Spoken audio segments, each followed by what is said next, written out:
高中的时候，学校制定了住校生不能够外出的规定，这个规定让每天都会出去吃粉的二哥失落了好几天。但好在天无绝人之路，就在二哥哀声怨道的时候，我跟二哥说我有2张外宿证，最近重办了1张，之前那张还是能用。二哥就激动的使出了他的降龙18帖，舔了我足足3天才给他。那天中午我俩就拿着外宿证开始了冒险。当时学校门口有很多人拿着证件出门，所以保安只看证件的颜色，我很顺利的就出去了。但是二哥仗着自己有外宿证，走得六亲不认的，还恨不得在保安面前转一圈才出去，此举就引起了保安的注意。眼看就要得逞的时候，保安一把就抓住了二哥的手，想要抢过他的出入证，看了一下说：“你这个照片是吴彦祖吧？”一听到这话，我顿时就觉得不妙，我就说我这么帅，二哥肯定会被保安怀疑的。我胆怯的看着保安，但是二哥却一脸无所谓的说：“哎，放心的啦，你先出去帮我点碗粉，我一会就来。” What？ 谁给他的自信？吴彦祖吗？但是我现在也不好解释，为了避免殃及池鱼，我就赶紧溜之大吉。果然不出我所料，二哥被保安抓住之后没能脱身，幸好我连他那一份一起吃了，不然就浪费了。之后二哥不负众望的出卖了我。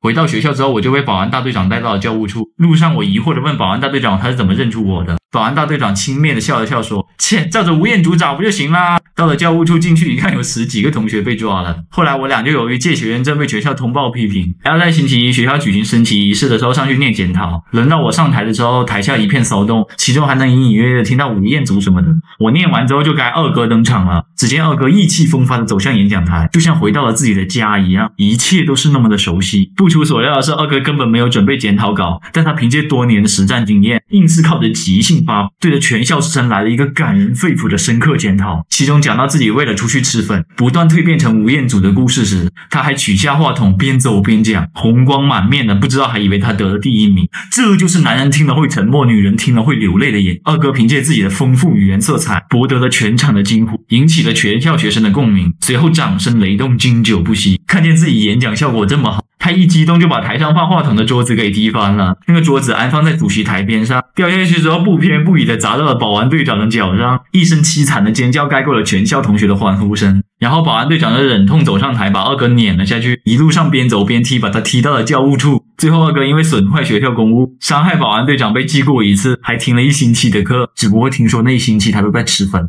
高中的时候，学校寝室没有空调，只有一台很小的电扇挂在天花板上，而且因为用了很多年，经常出问题。有一天晚上，他突然就叛变了，不摇头了，只自顾自的吹着老大，把我们全寝室的人晾在了一边。睡在老大对床的二哥给惹怒了，下床捡起拖鞋就朝电风扇扔了过去，结果拖鞋就反弹到了老大的脸上，真的是人在床上睡，鞋从天上来，2个人差点打起来。后来二哥实在是热得睡不着，就出卖自己的灵魂，帮老大打1个月的饭，换1天的床位。结果二哥换完刚躺下，还没凉快，电风扇就嘎吱一声转了起来，刚转到老大那又停了下来。二哥这时候想换回去，老大又不愿意了，说这是天命，他不配吹风扇，气得二哥牙痒痒的。你以为这就结束了吗？天真！大家都睡着之后，二哥轻手轻脚的从柜子里拿了一张去年冬天的羽绒被出来，还贴心的把被子盖在了老大的身上，接着又去拿耳罩把老大的耳朵都盖住了，最后还蹑手蹑脚的把电风扇给关了。做完之后，二哥满意的拍了拍手上的灰，就上床睡觉去了。结果没过一会儿，老大就满头大汗，枕头都被汗水打湿了。这时候如果你仔细看，甚至还能看到他床上有一丝烟雾在缓缓上升，宛如修仙者的飞升仪式一样。老大睡醒后直接开骂谁给他盖的被子，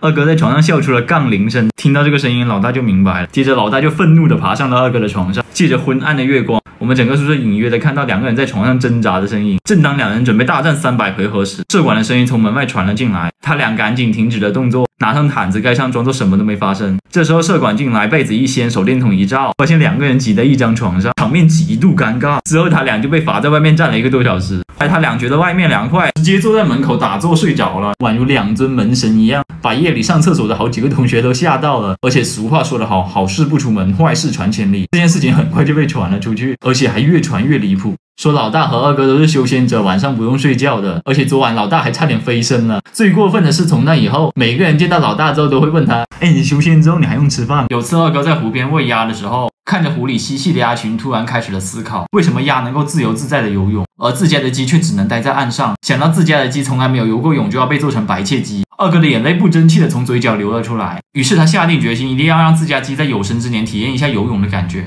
回到家之后，趁爸妈不在，二哥打算绑架自家母鸡。可是交手之后，二哥发现自己根本不是母鸡的对手，只好把目标转向小鸡。在不知挨了多少啄之后，二哥成功偷到了1只小鸡。他把小鸡带到湖边，想象着小鸡在水里自由自在的游泳，仿佛鸡生无憾的样子。他不禁露出了老父亲的笑容。但事实是小鸡刚下水就沉了下去，吓得二哥赶紧把小鸡捞起来。这次的结果让二哥很是纳闷，为什么鸭会游泳，鸡却不会呢？带着疑惑，二哥来找到了号称王的男人的我。有着丰富知识储备的我一下子给出了答案，因为鸡是老鹰的后代，它们本应该属于天空。二哥一听此话，茅塞顿开，于是他打算让小鸡起飞，但严谨的我及时制止了他。你是不是傻？小鸡怎么可能飞得起来？肯定要母鸡啊！结果二哥面露难色地说他打不过母鸡。我拍拍胸脯对他说，俗话说得好，好鸡难敌4手。我们现在2个人会怕一只鸡吗？于是在二哥精心策划的劫鸡行动下，我们成功把母鸡逼到了角落。为什么是二哥策划的呢？因为他经常这样子被他爸妈抓到，真是好可怜一孩子。就在快要得逞的时候，母鸡居然扑翅飞了起来，突破了我们的包围圈。二哥看到后深受启发，母鸡能在天上飞，靠的就是翅膀，那自己也做一对翅膀，是不是也可以上天呢？我听了之后觉得二哥说的很有道理，于是我们就开始了自己的上天行动。那天我们找来了几块木板，经过半个小时的努力之后，把它做成了翅膀的形状。二哥穿上之后，找到一个合适的地方，打算起飞。就在这千钧一发之际，我突然想到了什么，及时制止了他。二哥一脸懵的回头看着我，没有解释，而是朝他脑袋哈了一口气。他这才恍然大悟，朝我投来了感激的目光。接下来就是见证奇迹的时刻，二哥展开双翼，奋力一跃，然后不出所料，二哥的手骨折了，在医院住了1个星期，会帮二哥被爸妈吊起来打一顿。期间，二哥痛定思痛，总结了飞不起来的原因，那就是翅膀上面没有羽毛。接着，二哥又把家里的衣服、裤子剪成了细小布条，挂在翅膀上，生命不止，飞翔不息。然后，二哥又去住了1个星期医院。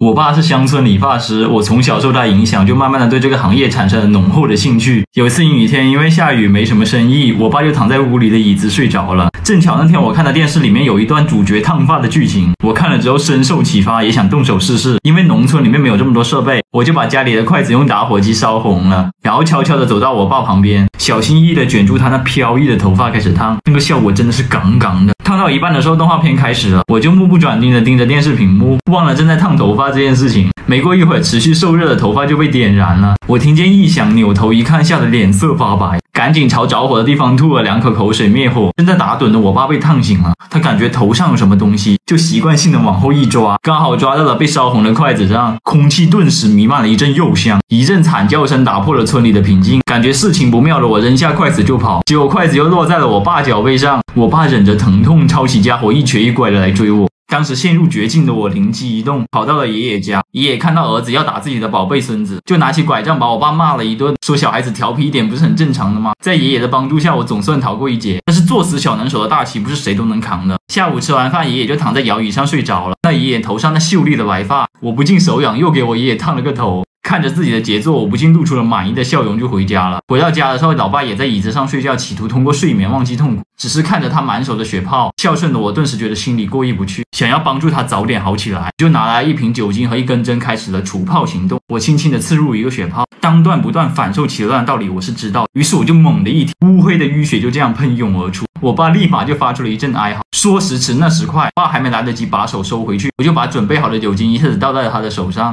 看着他那愤怒的表情，我知道解释已经没有用了，于是我迅速反应过来，赶紧朝着爷爷家跑。路上遇到了买菜回来的爷爷，我以为我要得救了，但是没想到爷爷看我的眼神里没有一点慈祥。后来我才知道，爷爷顶着头发被菜市场的人笑了一圈，于是就从1个人追我变成了2个人追我，从原本的父子情深变成了3代人的恩怨情仇。被逼得走投无路，我只好赶紧爬上了身边的树，但是没想到那棵树的树枝那么脆，承受不了我的重量，折断了，我就从上面摔了下来。等我醒来的时候，已经在医院的病床上了，虽然免却一顿毒打，但是全身酸痛。这时候病房又突然送进来了一个小孩，我扭头一看，哟，这不就是二哥吗？二哥见到我之后也十分激动，说相遇就是种缘分，更何况是医院，还跟我说今天可以满足我一个过分的要求。我思考了一下之后跟他说，我可以帮你烫个头吗？后来二哥硬是请了个理发师给他剃了光头才肯出院。